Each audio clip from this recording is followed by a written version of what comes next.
네, 계속해서 정치권 소식 짚어보겠습니다. 고성국 박사, 최창열 용인대 교수, 소정섭 전 시사저널 편집국장 나와 계십니다.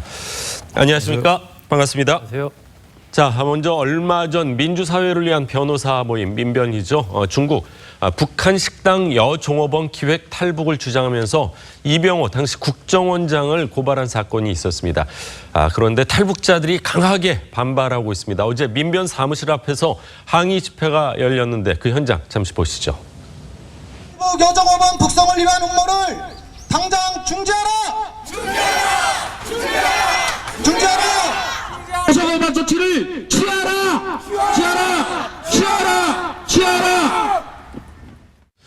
자, 탈북자들은 북송은 곧 죽음이다 이러며 강하게 반발하고 있는데 기획 탈북 논란 어떻게 시작된 겁니까? 2016년 4월에 중국 저장성 닝보에 있는 북한 식당에서 일하던 그 대변인 1명 그리고 여종업원 12명 이렇게 이제 탈북을 했지 않습니까? 예. 근데 최근에 한 방송에 그 당시 남자 지배인 1명이 이제 출연을 해서 그 사건은 이제 국가정보원에 의한 기획 탈북이었다 이렇게 이제 주장을 하면서 시작이 된 겁니다. 예. 그래서 지난 14일 날 민변에서 이제 당시 이병호 국정원장 등을 검찰에 고발을 했고 그러자 이제 탈북자들은 그 여종업원들의 의사를 확인하는 것은 이건 반인륜적인 것이다. 왜 그러냐면 자유의사에서 왔다고 하면 북한에 있는 가족들이 좀 위험에 처하게 되고 그렇죠. 그렇다고 해서 자유의사에 반하지 않고 왔다, 뭐 기획탈북했다라고 하면은 또 북한으로 이제 북송될 수도 있는 그런 위험에 보내면은 남아 있는 사람들 가족들은 더 곤혹을 치르는 거 아닙니까? 그렇습니다. 거기서도 분명히 좀 그런 이제 딜레마가 있기 때문에 그 부분에 대해서 반대를 하고 있는 것이고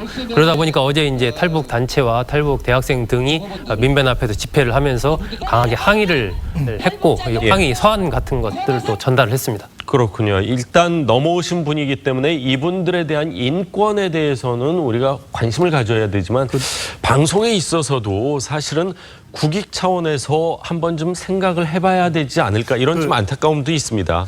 며칠 전에 국회 답변을 통해서 조명균 통일부 장관이 이분들 자유로 내려온 것이다라고 공식적으로 확인을 했습니다. 그래서 저는 이 문제와 관련해서 민변이 계속해서 법률적인 문제로 몰고 가는 것이 적절하냐 이런 문제가 있고요. 탈북자들의 저 아주 정말 처절한 외침 아닙니까? 맞습니다. 민주주의와 인권을 위해서 활동을 했습니다. 민변. 그 권위주의 독재 시절에 그 인권이라는 보편적 가치를 앞세우고 헌신적으로 일했던 조직이고 단체고 그런 분들인데 왜 북한 인권 문제나 탈북민들의 인권 문제는 저렇게 소극적인지 저도 좀 이해할 수가 없어요. 그 점에서 민변 스스로 이 문제를 좀 원점에서 다시 재검토하는 그런 논의가 필요하다고 생각합니다. 그렇군요. 그 논의는 여기까지 하도록 하고요. 오늘부터 6.13 지방선거 후보자가 등록을 시작할 수 있습니다. 내일까지인데요. 하루 전인 어제 홍준표 대표가 처음으로요 후보 단일화에 대해서 언급을 했습니다. 홍준표 대표의 발언 직접 들어보시죠. 후보들끼리는 단일화를 할 수 있을 것으로 봅니다. 후보들끼리 개인적으로. 정당 대 정당 차원에서 정책적 그거는 나는 추진할 생각이 없습니다. 그거는 추진할 생각이 없는데 후보들끼리 단일화는 난 반대하지는 않습니다. 지역별로 이제 상황에 따라서 그런 그렇습니다. 케이스가 있으면 뭐 용인해 줄 수 있는 거다. 그렇습니다. 당대당 이 후보 단일화는 없지만 개인 간에 하는 거에 대해서는 허용을 하겠다. 선거에 어떤 변수가 될 수 있을까요, 최 교수님? 원래 선거라는 게 여러 이제 변수가 있잖아요. 근데 우선 가장 커다랗게 보면 선거 프레임, 우리가 선거 구도라고 얘기하는 거, 그게 하나 있을 수가 있고 정당 지지도, 그다음에 이제 후보 개인의 역량, 자질, 능력 이런 건데. 항상 선거에서 빠지지 않는 변수가 야권 단일화예요. 맞습니다. 지금의 이제 여당이 야당일 때도 항상 야권이었는데 야권 단일화 이런 것들이 선거에 막판 변수로 떠올랐었고 좀 지난 얘기입니다만 2012년도 대선 때도 문재인 후보와 이제 안철수 후보의 단일화가 선거의 쟁점이었잖아요. 지금 이제 전반적으로 선거 환경이 민주당에게 집권당에게 좀 유리하게 하다 보니까 선거 연대가 과거처럼 그렇게 주목을 덜 받는 것 같긴 해요. 그러나 이제 선거가 점점 가까이 올수록 지금 홍준표 대표 말 따나 선거 단일화 문제는 굉장히 쟁점을 부상할 수밖에 없어요. 단지 이것이 정당 대 정당의 연대로 하기 좀 어려울 것 같아요. 기본적으로. 정당과 정당의 연대라는 건 어떤 지역에는 후보를 내고 다른 지역에는 후보를 내지 않는 이런 구도가 되는 거거든요. 맞습니다. 그렇게 가면 좀 어려울 것 같고요. 특히 후보 단일화 문제가 특히 서울시장 선거에서 좀 부상하고 있는 거죠. 김문수 후보와 안철수 후보의 단일화 문제인데 문제 이제 이 단일화가 선거의 어떤 판을 바꿀 만한 어떤 쟁점축으로 부상하려면 일단 좀 지지도 차이가 좀 적어야 되는데 일단 현재의 판세로 볼 땐 이 지금 집권당과 야당의 지지율 차이가 좀 많이 나는 상황인 것 같아요. 뭐 지역에 따라 다 같지는 않습니다만 따라서 지금 선거 연대, 선거 단일화가 지금 지나치게 어느 한쪽으로 기울어진 운동장 같은 것에 대해서 뭔가 관심을 환기시키는 이런 역할을 하는 것 같긴 합니다, 지금. 그럼에도 불구하고 지금 현 단계로 볼 때는 선거 단일화가 선거의 판을 바꿀 정도의 그렇게 커다란 쟁점을 구성하는 데는 좀 제한적이지 않느냐. 그 정도 파괴력은 없을 것이다. 현재로서. 홍준표 대표가 당대당 단일화 없다고 했다가 당대당은 안 하겠지만 후보 간에는 허용하겠다고 뭐 개인 간에는 할 수 있다. 큰 장벽이 지금 제거된 겁니다. 단일화는 뭐 잘 아시겠지만 기계적인 산술적 합산을 넘어서는 플러스 알파가 만들어질 수 있습니다. 그래서 두 사람 합쳐봤자 여전히 1등한테 안 된다. 뭐 해보나 마나다. 이런 식의 계산으로는 단일화를 설명하면 안 됩니다. 이 플러스 알파가 있느냐 없느냐를 가지고서 이제 이 승산을 점쳐야 되는 것이고요. 또 하나는 대체로 서울시장 선거를 다들 이제 주목하게 되지만 저는 17개 광역단체 중에서 먼저 단일화하는 지역이 나타날 수 있다고 생각합니다. 예컨대 충청북도 경우에 뭐 박경국 후보와 신용환 후보 간의 단일화라든지 부산 경우에 소병수 후보와 이성건 후보 간의 단일화라든지 이게 일단 어느 지역에선가 단일화가 먼저 되면 다른 지역에도 야권 입장에서는 긍정적 효과를 미치게 됩니다. 그 점에서 저는 17개 광역을 제가 기준으로 보면 10개 이상의 광역단체에서 이 단일화 논의를 아주 심각하게 볼 겁니다. 당장 인천만 해도 유정복 그리고 문병호 단일화가 만약에 이루어진다면 이건 상당히 이 구도 자체가 혼전으로 갈 가능성이 있거든요. 그런 점에서 저는 이 장벽을 제거한 홍준표 대표의 이 발언이 앞으로 이제 본격적으로 이제 막 선거가 시작되는 것인데요. 이 상황에서 상당히 중요한 변수로 작동할 것이다. 저는 그렇게 예측합니다. 그렇군요. 최 교수님께서는 큰 흐름을 깰 그 정도의 힘은 없을 것이다. 고 박사님께서는 플러스 알파가 있기 때문에 파괴력이 있다. 이렇게 말씀을 하셨는데 자 그런데 김문수, 안철수 두 후보, 서울시장 후보죠. 내가 야권의 대표 주자다 이렇게 하면서 현실적으로는 굉장히 또 이 후보 단일화라는 게 쉽지가 않은 상황인데 두 후보의 목소리 직접 한번 들어보시죠.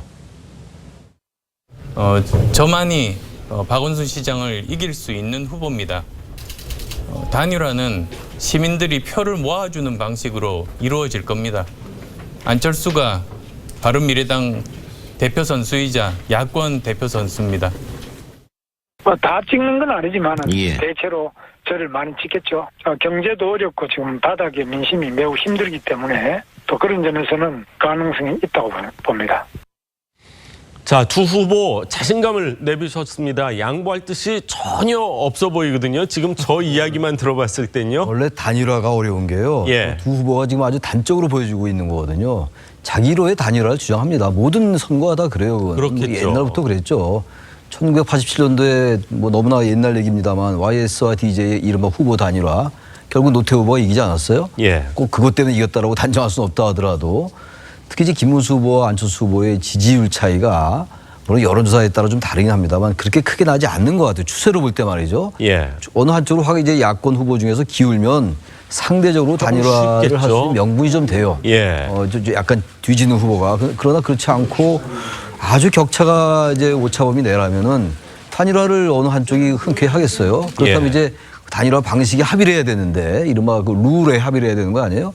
모든 경선이나 모든 단일화가 항상 이 경선 룰 또는 단일화 어떤 규칙 이런 것 때문에 항상 서로 이제 잡음이 나는 것이라서 저 단일화가 저는 최종적으로 아직 시간이 많이 남아있긴 합니다만 일단 투표용지 전에 단일화를 해야지 효과가 배가가 되는 거 아니겠어요? 인쇄 전에. 저런 두 후보의 입장으로 볼 때 지금 적어도 현 단계에서 과연 두 후보의 특히 안철수와 이제 김문수 후보 서울시장에 국한돼서 말씀드린 겁니다만 과연 가능할까? 적어도 현실적으로 저는 좀 회의적이기도 합니다. 근데 단일화가 없으면은 퍼센테이지가 당선 가능성이 1% 2% 정도밖에 안 되는데 그렇지만 단일화 한다면은 그래도 한 10% 정도의 올라가긴 가능성. 하겠습니다만 예. 본질적으로 차이가 있다 없다 여기서 단정적으로 얘기할 수 없는데 예. 그런 판단을 나름대로 하지 않을까. 그래서 단일화하는 게 오히려 향후 자신의 정책 입지에 그럴 수도 있네요. 승패를 떠나서 불리하게 작용할 수 있다는 정책 판단할 수가 있죠. 그러니까 예. 단일화 방식이 굉장히 다양하잖아요. 예. 노무현 정몽준 단일화처럼 정말 여론조사를 해서 맞습니다. 할 수도 예. 있고 안철수 박원순 단일화처럼 그냥 통 크게 양보해서 할 수도 있습니다. 예. 자, 그래서 앞으로 이것은 그야말로 지역에 따라서 또 후보 특성에 따라서 예. 다양한 형태의 단일화 방식이 모색될 겁니다. 중요한 것은 단일화를 해도 못 이길 것 같다고 하는 계산이 나올 수 있어요. 그런데 그렇다고 해서 단일화를 안 하면 선거 후에 정말 지리멸렬된 그 상황에서의 정치적 책임을 감당할 수 있겠는가. 그렇죠. 또 다른 계산법이 작동되는 겁니다. 예. 정치를 이번 6.13 선거로 나는 은퇴하겠다 하면 끝까지 가볼 수 있겠지만 예. 이후에도 정치는 계속되는 것이고요. 예. 그 전까지를 감안하면 승산이 있건 없건 단일화 쪽에 진정성을 가지고 접근하지 않으면 뭐 자유한국당 후보나 바른미래당 후보나 당으로부터 예. 그렇게 지지를 받기 쉽지 않을 거예요. 선거 끝난 이후의 행보도 쉽지 않을 겁니다. 예. 그런 점들이 압력으로 저는 작용할 거라고 생각합니다. 그렇군요. 자, 안철수, 김문수 두 서울시장 후보 과연 단일화에 성공할 수 있을지 협상조차 할 수 있을지도 한번 관심 있게 지켜봐야 될 것 같습니다. 자, 이번은 6.13 지방선거 최대 격전지로 떠오른 이 경남으로 가보겠습니다. 김경수 전 의원 오늘 직접 후보 등록할 예정인데 어제 봉하마을 다녀왔네요. 그렇습니다. 어제 봉하마을에서 노무현 전 대통령 구주기 이제 추모식이 열렸는데 뭐 추미애 대표를 포함해서 민주당 의원 한 60명 정도가 모였고 뭐 박원순 후보라든지 김경수 후보라든지 또 오거돈 후보 등의 이제 지방선거에 출마한 민주당 후보들이 대거 모여가지고 축정식을 방불케 했다. 뭐 이런 평가가 지금 나오고 있습니다. 예. 김경수 후보는 이제 자신의 페이스북에 굉장히 긴 글을 좀 올려서 추모의 글을 올렸는데 그 중에서 이제 노무현 전 대통령을 대장이라고 칭했습니다. 그래서 대장님, 저도 요새 들어 여러 군데 두들겨 맞았습니다. 어둠에 맞서는 제 근육이 더 단단해졌다. 이렇게 얘기를 하면서 대통령님을 공격했던 그분들은 새로운 시대가 오는 것을 두려워했던 회방꾼에 불과하다라고 보수 야권을 또 강하게 비판을 했습니다. 김경수 후보는 오늘 오전 9시 후보로 등록을 할 예정입니다. 예, 대장이라고 칭했다. 어떻게 보면은 뭐 국회의원 내지는 뭐 대통령과의 그 친밀도를 얘기할 수가 있고 무대라는 얘기 가끔 쓰지 않습니까? 근데 이제 대장이 아니라 무대면은 그것도 대장인가요? 김무성 대장. 무성 대장. 아, 김무성 대장이었군요. 대장은 별이 4개인데. 예. 자, 근데 오늘 경찰이 김경수 전 의원 재소환을 검토하고 있다. 이런 얘기가 나왔는데 오늘 이제 정식으로 후보 등록하면 잘못 부르면 경찰이 선거에 개입하는 거 아니냐. 이런 얘기 들을 수 있는 거 아닙니까? 뭐 사실상 김경수 후보에 대한 소환 조사는 지방선거 전에는 어려워졌다라고 이제 봐야 됩니다. 오늘 내일 해서 후보 등록 전체적으로 하고 이제 선거전이 그야말로 본격화되는 이런 상황이 됐기 때문에 이 상황에서 경찰이 소환 조사를 하게 되면 결국 공무원이 선거에 또 영향을 맞습니다. 끼치려는 것 아니냐 이런 비판이 당장 나올 수 있기 때문에 사실상 어려워졌다 이렇게 봐야 될 것 같습니다. 짧게 한 말씀만. 예. 이 김경수 후보가 이제 어둠의 세력으로부터 많이 맞고 있어서 근육이 강해졌다 이렇게 표현했는데 예.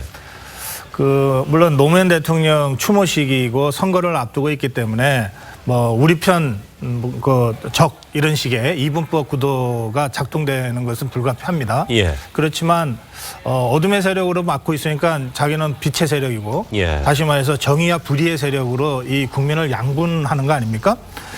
그러니까 이런 방식은 저는 집권당이건 야당이건 택해서는 안 된다고 생각합니다.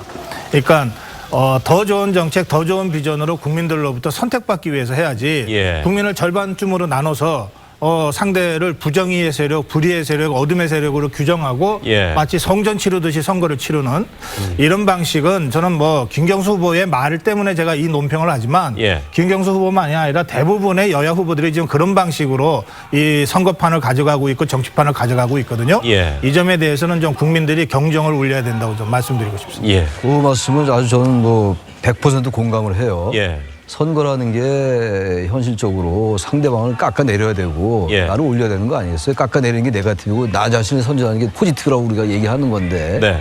그렇다 하더라도 지나치게 원론적인 뭐 주장일지 모르겠으나 선거는 사실은 선거 과정에서 하나의 합의를 도출하는 게 원래 맞아요. 근데 워낙 그런 것들이 너무 사라졌습니다. 선거라는 게 정치라는 게 현실과 이상의 조화인데 예. 우린 현실이 한 90%, 이상이 10%밖에 안 되는 것 같아요. 현실이 한 70% 되고 60 내지 70 되고 예. 이상적인 게 그래도 한 3, 40은 돼야 되는데 그러면서 지금 지적은 아주 의미가 있고 아무리 현실 정치고 당선이 목적이라 하더라도요. 예. 후보들이 조금은 그래도 어떤 선거 윤리 이런 것들을 의식하는 게 어떤가라는 생각이 듭니다, 진짜로. 그렇군요. 이상과 현실을 말씀해 주셨는데 어떤 제가 국회의원 할 때 이제 선백 의원님께서 이런 말씀을 하시더라고요. 이상은 국회에서 한 90% 일을 하고 10% 정도 지역 일을 해야 되는데 현실은 그게 바뀌었다. 이런 얘기를 하더라고요. 예를 들어서 지역 관리를 10%만 하고 국회에서 열심히 하면은 절대로 재선될 수가 없다. 이런 얘기를 했는데 지금 말씀하신 것처럼 현실과 이상을 조금씩 조절을 해야지 대한민국 국회도 그러기 발전하지 위해서는 않을까. 제도적 보완이 필요하다는 거예요. 의원들이 자꾸 당위적이고 윤리적인 주장을 해도 안 먹히니까 예. 그거를 그렇게 될 수 있게끔 제도적 법적 개선이 필요한데 의원들 스스로가 그러지 안 하는 것 같긴 합니다. 그렇군요. 예. 자, 오늘은 이상과 현실에 대해서 한번 고민해보는 하루가 됐으면 좋겠습니다. 자, 오늘 세 분 말씀 여기까지 듣겠습니다. 감사합니다. 맞습니다.